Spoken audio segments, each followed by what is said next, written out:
अमोल सांगानी, राळेगाव, यवतमाळ।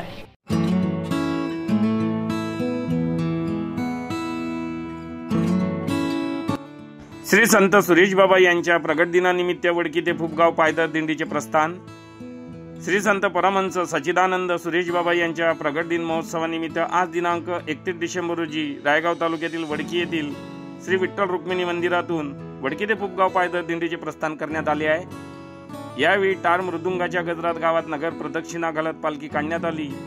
या पालखीचे संयोजक दिलीप राजूरकर, अध्यक्ष गोपाल बोरसरे, उपाध्यक्ष प्रभाकरराव सलाम, सचिव अमोल बोरसरे, सहसचिव गजानन सोयाम, कोषागार यादवराव भगत, सहकोषागार भीमरावजी सलाम, भजन प्रमुख विठ्ठलराव बोरसरे हे होते।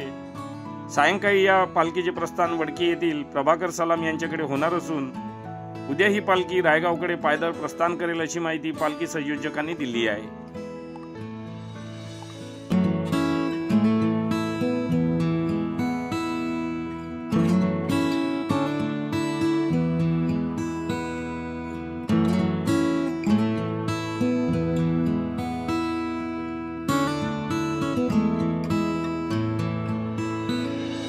बातम्यांशी अपडेट राहण्याकरिता आजच आमच्या चॅनलला सबस्क्राइब करा आणि बेल आयकॉनवर क्लिक करा।